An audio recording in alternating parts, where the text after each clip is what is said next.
पूर्णिमा अंदर आई तो अक्ष भी उसके पास दौड़ता हुआ आया और बुके की ओर देखकर बोला, वाह मम्मा, इट्स सो ब्यूटीफुल। ये आपके लिए है? हाँ। पूर्णिमा ने बस इतना ही कहा। तब तक वहां पर पंकज जी और कशिश भी आ गए। कशिश की नजर उन फूलों के बीच पड़ी जिनमें एक कार्ड रखा गया था। कशिश ने उसे निकाला और पढ़ना शुरू किया। इतने अच्छे साक्षात्कार के लिए आपका धन्यवाद। पेनाल्टी के तौर पर आज डिनर साथ करते हैं, द रॉयल पैलेस होटल। आज रात ठीक 8 बजे आपका इंतजार करूंगा। उम्मीद है आप अपने समय का हिसाब चुकाने का मौका जरूर देंगी। अभ्यंक ओबराय। कशिश के इतना पढ़ते ही पूर्णिमा के चेहरे पर एक जीत वाली मुस्कान आ गई, जिसे कशिश ने भी बखूबी नोटिस कर लिया। ये अभ्यंक ओबराय वही बिजनेसमैन है ना, जिसका तुमने कल इंटरव्यू लिया था? पंकज जी, जो अब तक चुपचाप थे, उन्होंने पूर्णिमा से पूछा। हाँ पापा, वही है। पूर्णिमा ने जवाब दिया। पर ये तुम्हें डिनर पर क्यों इनवाइट कर रहा है?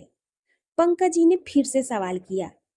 उसका इंटरव्यू काफी अच्छा रहा, बस उसी के लिए थैंक्स कहना चाहते हैं। पूर्णिमा ने मुस्कुराते हुए कहा। पर इस तरह किसी अनजान के साथ रात को डिनर पर कैसे जाओगी? ये सही नहीं है। पंकज जी ने चिंतित होते हुए कहा। लो, जाग गई इनकी फादर इंडिया वाली आत्मा। कशिश ने कहा तो पंकज जी और पूर्णिमा दोनों ही उसे घूर कर देखने लगे। पापा, मैं जर्नलिस्ट हूँ और आप अच्छी तरह से जानते हैं कि इस तरह के इनविटेशन मुझे आते रहते हैं। पूर्णिमा ने पंकज जी की ओर घूमकर उन्हें समझाते हुए कहा। जानता हूँ, इसलिए कह रहा हूँ, तुम्हें ऐसे इनविटेशन बहुत सारे आते हैं, पर इस तरह नहीं। पंकज जी ने फूलों के बुके की ओर इशारा करके कहा। इस तरह मतलब?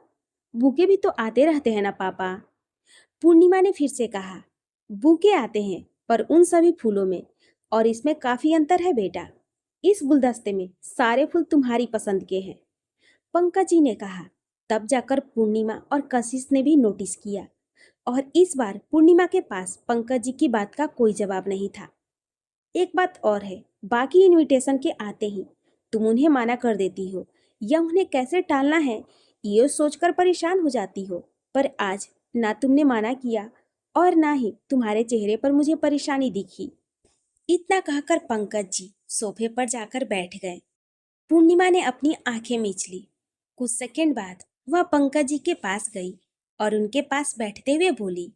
माना नहीं किया क्योंकि मुझे डिनर पर जाना है। कुछ कॉन्फिडेंशियल इन्फॉर्मेशन इकट्ठी करनी है। आप फिक्र मत कीजिए, मैं वहां अकेली नहीं रहूंगी। निहार भी जाने वाला है मेरे साथ। उसकी बात सुनकर पंकज जी ने कहा तो कुछ नहीं, पर बेमन से हामी में गर्दन हिलाकर रह गए। मम्मा चलिए, देखो, आपकी वजह से आज फिर से लेट हो गया। अक्ष ने पूर्णिमा के कंधे पर हाथ रखकर कहा। पापा, मैं अभी आई। मैं सोच रही हूँ कि आज ऑफिस ना जाऊं। थोड़े बहुत जो काम होंगे उन्हें घर से ही देख लूंगी। आती हूँ इसे स्कूल छोड़कर। इतना कहकर वह अक्ष का हाथ पकड़कर बाहर निकल गई। लगभग 45 मिनट बाद पूर्णिमा अक्ष को स्कूल छोड़कर घर आई। इस समय वे अपने कमरे में थी और रात को डिनर पर जाने के लिए अपने कपड़े सेलेक्ट कर रही थी। पूर्णिमा!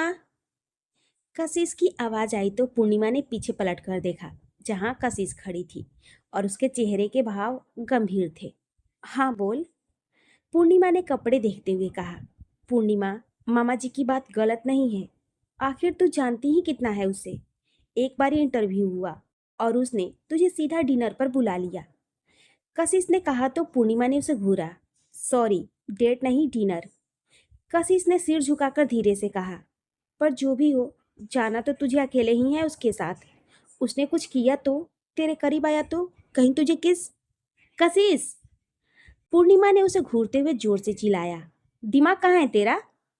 कुछ भी बोले जा रही है। इस बार पूर्णिमा ने शांत स्वर में कहा। मामा जी गलत नहीं है पूर्णिमा, मुझे भी तेरी चिंता है। इतना कहते हुए कशिश बिस्तर पर बैठ गई। उसके चेहरे पर पूर्णिमा के लिए फिक्र साफ दिख रही थी। पूर्णिमा भी उसके पास आकर बैठ गई। उसने कशिश के दोनों हाथों को अपने हाथों में थामा और बोली। तू जानती है ना, हम ये सब क्यों कर रहे हैं? फिर भी तू ऐसी बातें कर रही है। हाँ जानती हूँ, पर डर लगता है यार।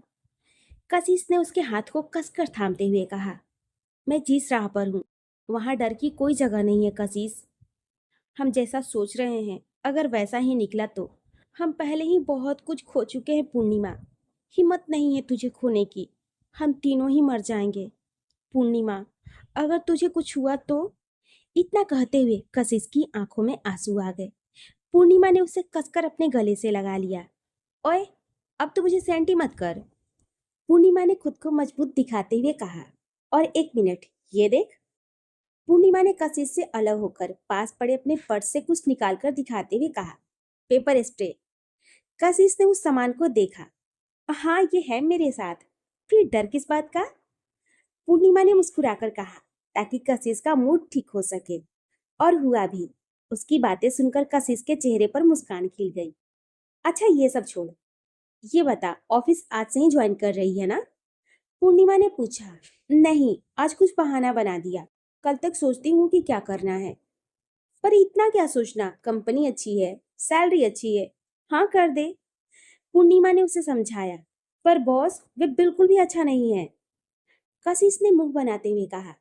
तुझे क्या बॉस से शादी करनी है? पूर्णिमा ने मुस्कुराते हुए पूछा। छे, उस घोचू से शादी? वे इस धरती पर आखिरी लड़का बचा होना, तब भी मैं उससे शादी न करूं। कशिश ने चिढ़ते हुए कहा। तो फिर कैसा है कैसा नहीं, उसे तुझे क्या लेना देना? Be professional dear. अपने काम और कैरियर को चांस दो। उस पर फोकस करो। अपने काम से मतलब रखो। सामने वाला पागल तो होगा नहीं जो बेवजह तेरे पीछे पड़ेगा। ये बात तू भी जानती है। इस कंपनी में काम करने का एक्सपीरियंस तेरे प्रोफाइल को स्ट्रांग बनाएगा।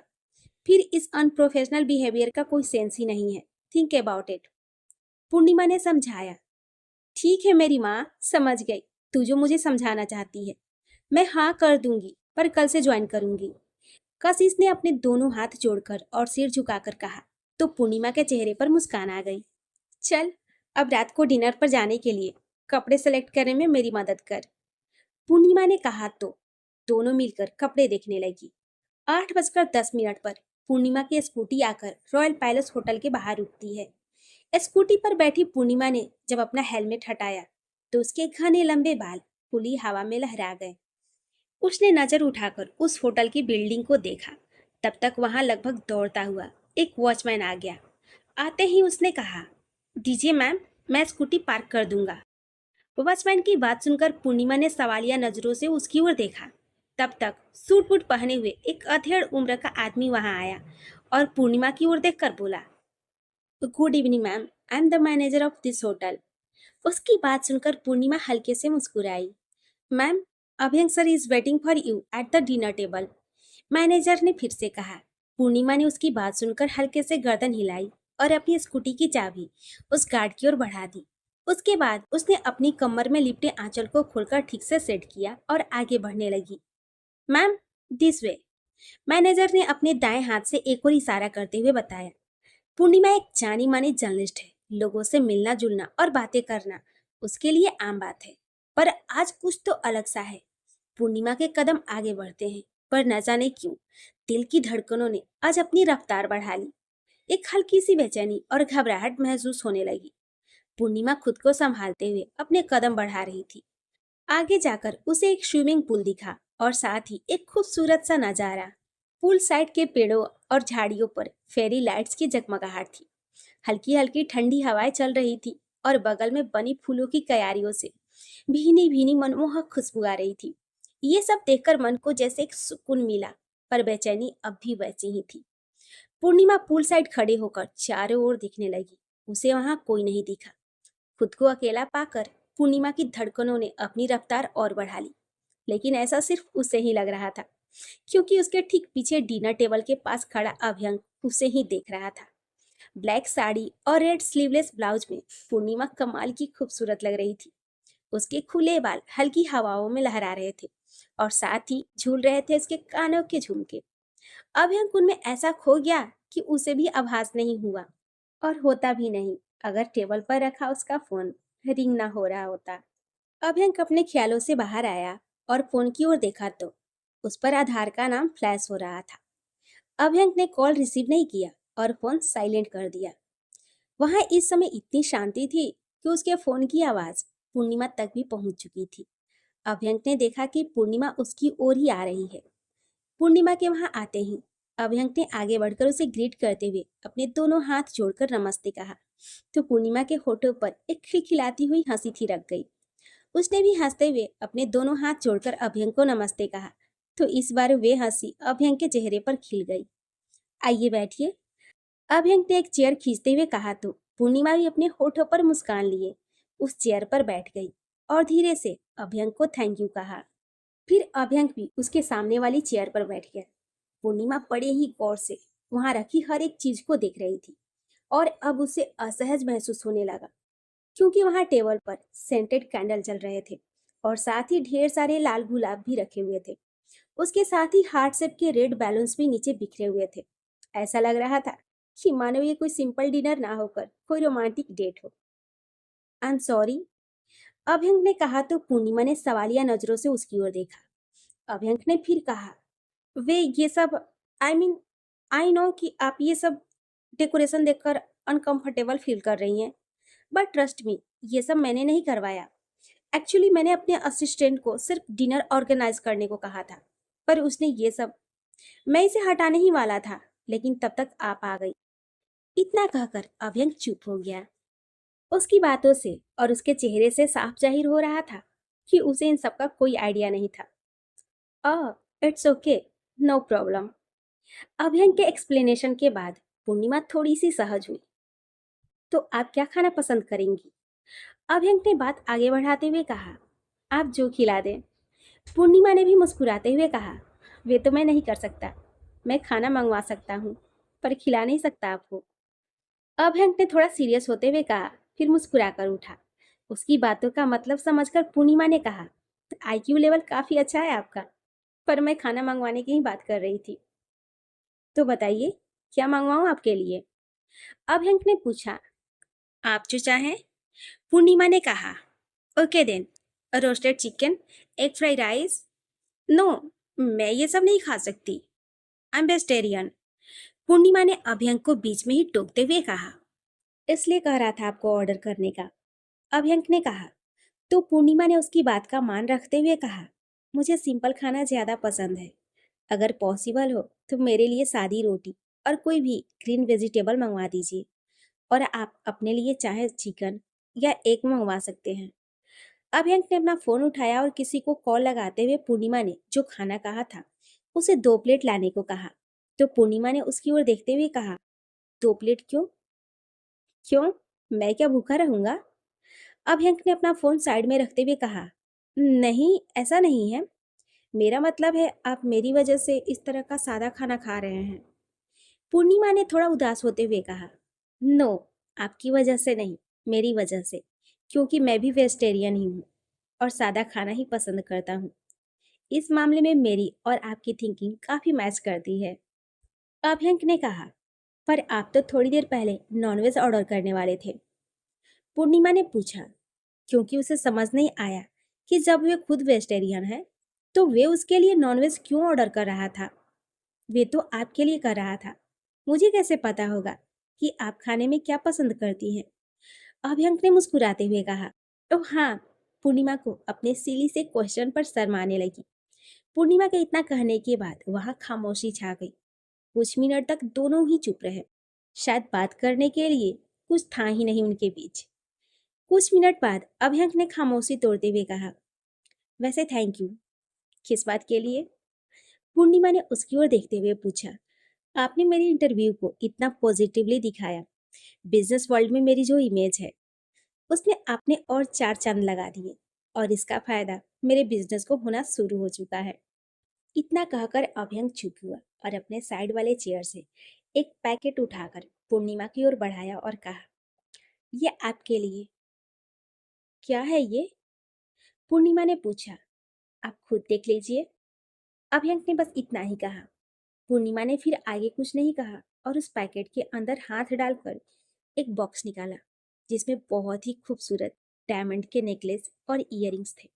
उसे देखकर ही अंदाजा लगाया जा सकता था कि उस नेकलेस की कीमत लाखों में होगी। पूर्णिमा ने उस बॉक्स को बंद किया और वापस पैकेट में रखकर अभ्यंक की ओर बढ़ा दिया। आपको बिजनेस में फायदा हुआ तो उसकी कीमत चुका रहे हैं आप, बट आई एम सॉरी, मैं इसे एक्सेप्ट नहीं कर सकती। उसने पैकेट अभ्यंक को देते हुए कहा। नहीं, ऐसी बात नहीं है। आपको डिनर पर पहली बार बुलाया तो कुछ तो लेना था आपके लिए। अभ्यंक ने सफाई देते हुए कहा। इतना भी फॉर्मल होने की जरूरत नहीं है मिस्टर ओबराय, पूर्णिमा ने मुस्कुराते हुए कहा। अभ्यंक भी कुछ कहना चाहता था, लेकिन तभी वेटर खाना लेकर आ गया। उसके बाद दोनों ने कुछ नहीं कहा और चुपचाप अपना डिनर खत्म करने लगे। खाना खत्म करने के बाद पूर्णिमा ने कहा, thank you mister Oberoi for this dinner party. अगर इस बार मैं कहूँ कि आपको भी फॉर्मल होने की जरूरत नहीं है। अभ्यंक ने भी हल्की सी मुस्कान के साथ कहा। मतलब? पूर्णिमा ने पूछा। मतलब ये कि आप मुझे मेरे नाम से बुला सकती हैं। इतना फॉर्मल होकर मिस्टर ओबराय बोलने की जरूरत नहीं है। और वैसे भी इस तरह बुलाने से बूढ़े वाली फीलिंग आती है। And I am only 28। उसकी बात पर पूर्णिमा खिलखिलाकर हंस पड़ी और बोली, ओके मिस्टर अभ्यंक, आपको आपकी ओनली 28 में बूढ़ा फील करने की जरूरत नहीं है। थैंक यू, अभ्यंक ने मुस्कुराते हुए कहा। आई थिंक अब मुझे चलना चाहिए, 9:30 होने वाले हैं। पापा मेरा इंतजार कर रहे होंगे। पूर्णिमा ने अपने हाथ में बंधी घड़ी देखते हुए कहा। क्यों, सिर्फ पापा इंतजार करेंगे और आपकी माँ? अभ्यंक ने धीमे से पूछा। वे तो जा चुकी हैं हमारे हिस्से उम्र भर का इंतजार लेकर। पूर्णिमा ने आसमान की ओर देखते हुए कहा। आई एम सॉरी, अभ्यंक ने तुरंत कहा। तो पूर्णिमा ने बस हल्की सी मुस्कान दे दी। ओके देन, फिर मैं चलती हूँ, बहुत अच्छा लगा यहाँ आकर। इतना कहकर पूर्णिमा उठकर खड़ी हुई और मुड़कर जाने लगी। तभी अभ्यंक की आवाज उसके कानों में पड़ी। वैसे अब आपको मेरे 10 मिनट का हिसाब देना पड़ेगा। पूर्णिमा उसकी ओर पलटी और उसे देखते हुए उसकी बातों का मतलब समझने की कोशिश करने लगी। आज आपको 8 बजे आना था और आपने मुझे 10 मिनट इंतजार करवाया। अभ्यंक ने मुस्कुराते हुए कहा। हिसाब के बड़े पक्के हैं आप। पूर्णिमा ने भी मुस्कुराकर कहा। आपसे ही सीखा है, अभ्यंक ने जल्दी से जवाब दिया। तो बताइए, कैसे चुकाऊं आपके 10 मिनट का हिसाब? पूर्णिमा ने पूछा। बारी आपकी है, तो आप ही सोचिए। ठीक है, फिर मैं सोचकर बताती हूँ, पूर्णिमा ने मुस्कुराते हुए कहा। अगर आप बुरा ना माने तो आपका नंबर मिल सकता है? अभ्यंक ने थोड़ा हिचकिचाते हुए पूछा। पूर्णिमा ने कुछ नहीं कहा, बस चुपचाप अपने पर्स से एक पेन निकाला और टेबल पर रखे टिश्यू पेपर को उठाकर उस पर अपना नंबर लिखकर अभ्यंक की ओर बढ़ा दिया। अभ्यंक ने भी वे पेपर अपने लेफ्ट हैंड में रखा और राइट हैंड पूर्णिमा की ओर बढ़ाते हुए बोला, फ्रेंड्स। पूर्णिमा अब कभी उसे देखती तो कभी उसके हाथ को। फिर मुस्कुराते हुए उसने अभ्यंक से हाथ मिलाया और कहा, कुछ ज्यादा ही फास्ट नहीं है आप? मैं तो इससे भी ज्यादा फास्ट हूँ। जो बात है उसे बिना उलझे और उलझाए सीधे कह देता हूँ। इस समय मैं आपसे ये भी पूछ सकता हूँ कि क्या आप मुझसे शादी करेंगी? अभ्यंक के इतना कहते ही मानो पूर्णिमा के पैरों तले जमीन ही खिसक गई। उसने अभ्यंक के हाथों से अपना हाथ छुड़ाया। वह काफी असहज हो गई थी, पर अपनी असहजता छुपाने की कोशिश करते हुए उसने अपने होठों पर मुस्कान लाते हुए कहा, ये आप अच्छा मजाक कर लेते हैं। पूर्णिमा ने जैसे तैसे अपनी बात पूरी की। इस बीच अभ्यंक की निगाहें उसी पर टिकी रही। मैं मजाक नहीं कर रहा मिस माथुर, अभ्यंक ने गंभीरता से कहा। तो वे उसकी आंखों में देखने लगी। शायद सच पढ़ना चाहती हो। जैसा कि मैंने पहले भी आपसे कहा कि मैं बातें नहीं घुमाता हूँ और ना ही किसी को खुश करने के लिए कोई झूठ बोलता हूँ। ऐसा नहीं है कि मैं आपसे प्यार करने लगा हूँ इसलिए आपसे शादी करना चाहता हूँ। मैं आपसे शादी करना चाहता हूँ क्योंकि हमारी 2 मीटिंग्स में मैं इतना तो श्योर हो चुका हूँ कि आप इंसान बहुत ही अच्छी हैं और इसलिए पत्नी भी आप अच्छी बनेंगी। शादी करनी है, अब आपसे हो या किसी और से, पर मैं चाहता हूँ कि मेरी पत्नी आप बने। इतना कहकर अभ्यंक चुप हुआ। काफी लोग स्ट्रेट फॉरवर्ड होते हैं, पर आपने तो नया रिकॉर्ड बना दिया। पूर्णिमा ने उसकी आंखों में देखते हुए कहा, मैं ऐसा ही हूँ। तो क्या आप लड़कियों को ऐसे ही प्रपोज करते हैं? मतलब? नथिंग। आप मुझे जानते ही कितना है, जितना आपके न्यूज चैनल के व्यूअर जानते हैं उसे थोड़ा सा ज्यादा। प्यार नहीं है, पर शादी करनी है। प्यार का क्या है, शादी के बाद भी हो जाता है। बिना प्यार के शादी कैसे टिकेगी? जिनकी अरेंज मैरिज होती है उनकी तो टिकती है। हमारे भारत में लव मैरिज से ज्यादा अरेंज मैरिज टिकने की गारंटी होती है, अभ्यंक ने कहा। मुझे लगता है मुझे अब चलना चाहिए। इतना कहकर पूर्णिमा वहां से जाने को हुई। तभी फिर से अभयंक की आवाज आई, आपके जवाब का इंतजार रहेगा। पूर्णिमा कुछ पल को रुकी, फिर अपने कदम बाहर की ओर बढ़ा दिए। वहीं अभयंक अपने दोनों हाथ पैंट के दोनों जेब में डाले उसे जाता हुआ देखता रहा।